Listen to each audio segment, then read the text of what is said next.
Kampung Ohoider merupakan kampung paling selatan Pulau K kecil. Laut depan kampung berupa curug kecil yang berhadapan langsung dengan perairan terbuka Laut Aru. Walau ombak selalu menggelora, namun pantai kampung ini sedikit terlindung. Dan terbentuklah pantai pasir indah sekitar 3 km sepanjang pesisir Ohoider.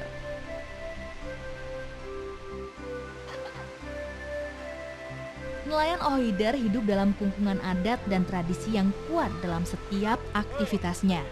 Namun, hukum adat di sini bukanlah membatasi, melainkan justru membantu masyarakat memaksimalkan hasil tangkapan sekaligus menjaga keseimbangan alami. Sebagian besar masyarakat nelayan di Kepulauan Kei ini masih berpegang teguh pada adat leluhurnya. Nah, kearifan itulah yang dipercaya mampu menyelaraskan antara keseimbangan alam dengan kesejahteraan masyarakatnya. Salah satu tradisinya adalah berburu penyu belimbing atau di desa Ohoider ini biasanya disebut juga dengan tabok. Nah, bagaimana ya cara berburu penyu belimbing ini? Pasti penyu itu kan besar sekali. Nah, mungkin ada syarat-syarat khususnya, kita langsung tanya aja sama kepala desanya. Kebetulan beliau ini adalah pemimpin langsung dari tradisi menangkap penyu itu. Beliau udah ada di sana, kita langsung tanya-tanya aja. Yuk. Ini Bapak, kita mau tanya-tanya soal tradisi tabok. Itu sebetulnya tabok itu kan berburu penyu belimbing ya, Bapak ya. Tapi kenapa sih disebut tabok gitu, Pak? Tabok itu sebenarnya dari bahasa adat yang timbul dari daerah kami, khususnya daerah Nupit Layar Empel ini kan binatang ini kan sebenarnya dari moyang itu sebagai binatang khusus untuk makan umum gitu. Jadi sebenarnya panggil biasa namanya. Kalau bahasa kerennya tabok, tapi sebenarnya namanya itu kan namanya dari moyang. Konon semua sumber daya alam di sekitar Ohoider sengaja dikumpulkan leluhur Ohoider untuk nafkah keturunannya. Sehingga masyarakat Ohoider tidak perlu jauh-jauh mencari sumber daya laut. Bukan hanya sumber daya di depan mata, namun leluhur juga mewariskan ilmu khusus menyerupai mantra untuk memanggil hewan-hewan laut untuk diburu. Itu sudah tradisi yang dibuat oleh moyang-moyang kami, khususnya 2 orang yang disebut, maaf namanya kan, Tobi Tobai itu yang membuat peraturan itu. Lalu disebarkan di 10 desa di sini.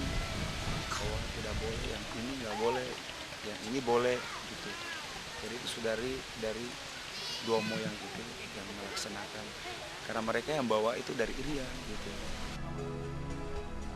Menurut legenda kampung Ohoider, tabok beserta satwa laut lainnya seperti ikan bubara atau yang dikenal dengan ikan kue, belanak dan semua satwa laut lainnya hasil sitaan perang dari suku di Papua kemudian dimasukkan dalam teluk kecil ini. Teluk ini dahulu berbentuk telaga yang berguna untuk membiakkan ikan. Jadi berdasarkan legenda ini, sistem budidaya sudah dilakukan sejak zaman nenek moyang suku Ohoider. Setelah berkembang biak, satwa-satwa ini kemudian dilepas. Namun bisa dipanen kembali lewat mantra sakti yang kini diwariskan kepada keturunannya di kampung Ohoider. Dan tradisi ini tetap berlangsung sampai saat ini.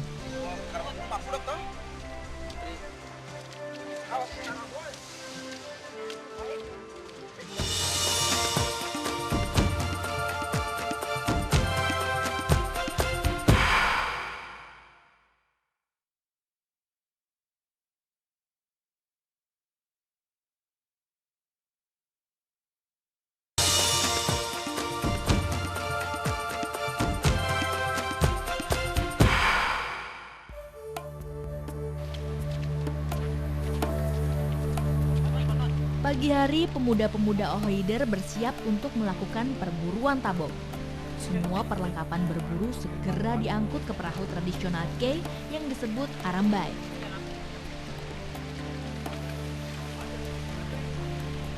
Untuk berburu tabok, warga Ohoider menggunakan berbagai peralatan sederhana seperti tali, dayung, serta tombak besi atau harpun bertangkai bambu. Tombak ini sama mirip dengan tempulung kecil yang digunakan masyarakat Lamalera berburu paus.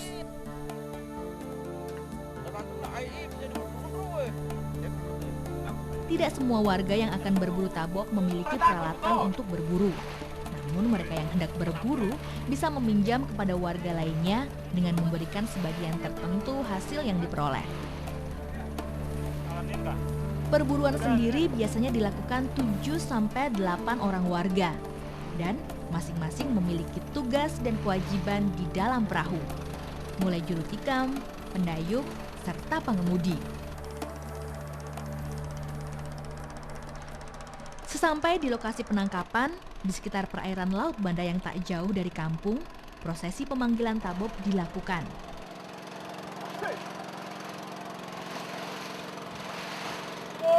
Nyanyian dan kumandang mantra, satwa keramat peninggalan leluhur pun segera dipanggil untuk mendekat.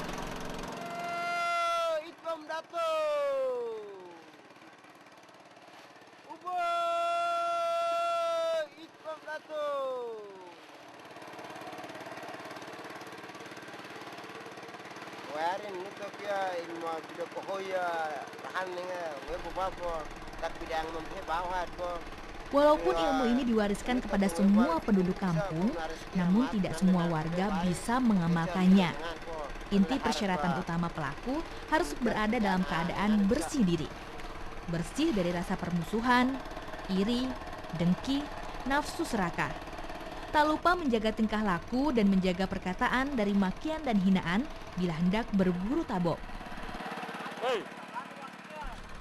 Mereka percaya bila salah seorang tidak dalam keadaan bersih ini, tabob atau penyu belimbing buruan mereka tidak akan muncul di permukaan. Karena ketatnya persyaratan ini, maka perburuan tabob juga merupakan ujian untuk pemegang adat ataupun kepala desa.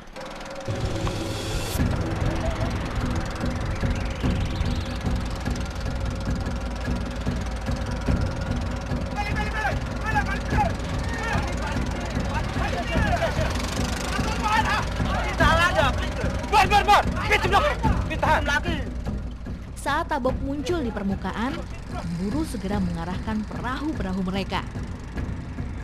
Mesin perahu dimatikan agar tidak mengusik penyu yang sedang mengambil nafas di permukaan. Sementara juru tikam pun mulai mengambil posisi di ujung haluan, siap menghujamkan harpun ke tubuh penyu malang ini.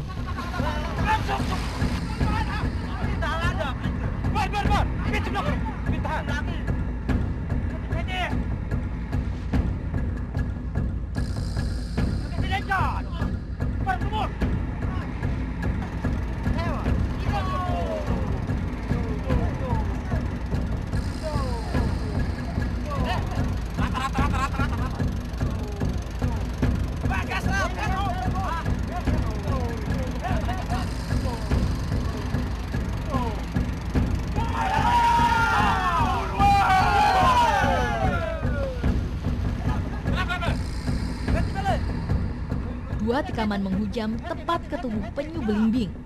Namun penyu raksasa ini tetap meronta sekuat tenaga. Perahu pemburu lain pun ikut menghujamkan dua tombak besi lainnya.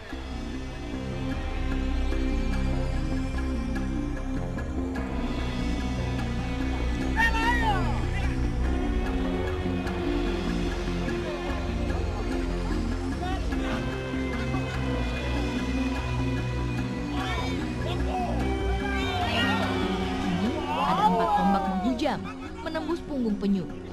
Ujung tombak yang dihubungkan dengan tali membatasi gerak ronta penyu malang ini. Penyu belimbing sedikit berbeda dengan penyu umumnya. Bila karapas penyu umumnya terbuat dari zat kapur pembentuk tulang yang keras, namun karapas penyu belimbing terbentuk dari tulang rawan yang sedikit lunak. Sehingga hujaman tombak dengan mudah menembus daging punggung penyu belimbing. Dan darah dari luka tikaman pun terus-menerus menyembur dari punggungnya.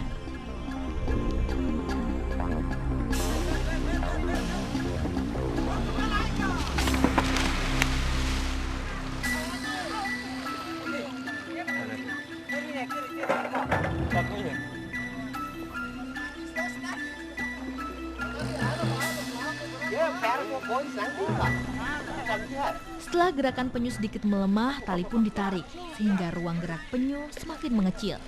Sampai akhirnya sang tabok mengakhiri hidupnya.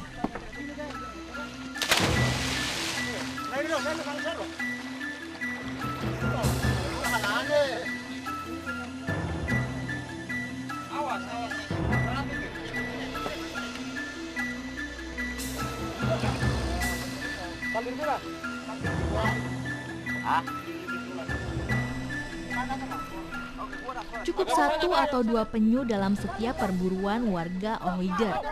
Tubuh hasil buruan segera dinaikkan ke perahu untuk dibawa pulang ke kampung.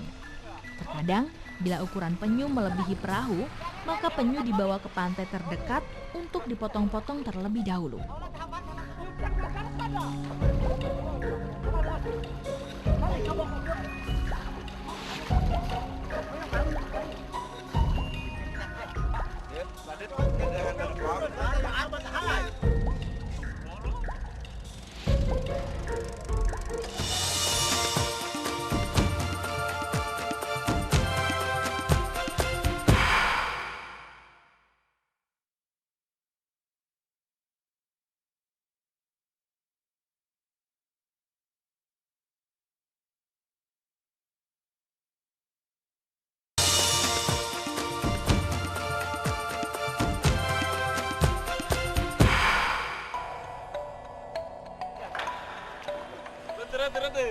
Siang hari, pemburu-pemburu tabob sudah tiba di pantai Ohoider.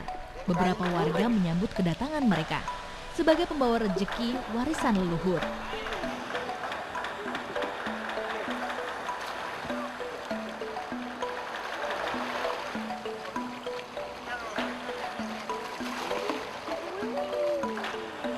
Tubuh besar penyu belimbing kemudian diseret beramai-ramai ke daratan.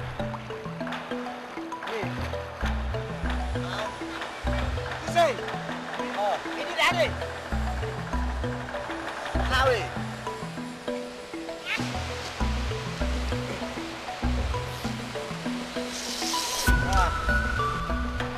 Sebagian warga mulai menyiapkan tempat pemotongan. Tumpukan daun kelapa diletakkan di atas pasir sebagai alas. Pembagian daging tabob hasil buruan telah ditetapkan oleh adat dan harus dilakukan seadil-adilnya. Karena pembagian yang tidak adil dipercaya mengakibatkan tabob tidak akan muncul untuk waktu yang cukup lama.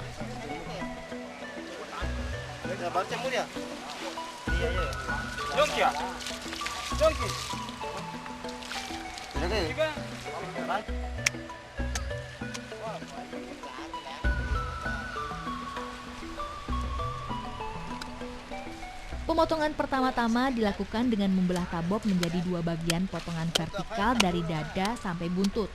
Sebelah kanan daging diperuntukkan untuk warga kampung karena tabob atau penyu belimbing ini merupakan warisan leluhur untuk semua warga Ohoider. Sedangkan sebelah kiri tubuh penyu diperuntukkan bagi warga yang ikut serta berburu tabob.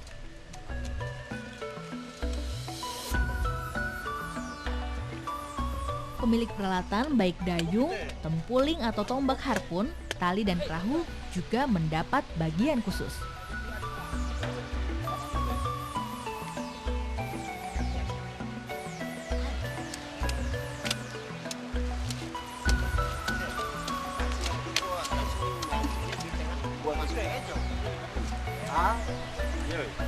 Setiap pemburu berhak mendapatkan daging dari setiap bagian tubuh. Daging, usus, limpa, hati, jantung, dan bagian lainnya dipotong sesuai jumlah pemburu. Walau sekecil apapun, yang penting pembagian harus dilakukan seadil-adilnya.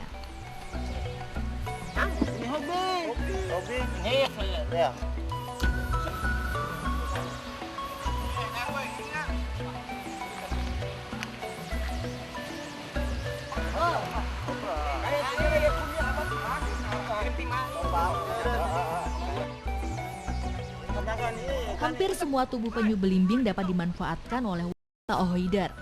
Bagian lemak dan hati nantinya dijemur untuk mendapatkan minyaknya. Dan minyak ini dipercaya bisa menjadi obat kanker, jantung, darah tinggi, dan sebagainya. Sehingga banyak dicari orang. Darah penyu juga dimanfaatkan oleh penduduk di sini. Biasanya mereka menggunakan sebagai penyedap rasa saat memasak daging penyu ini.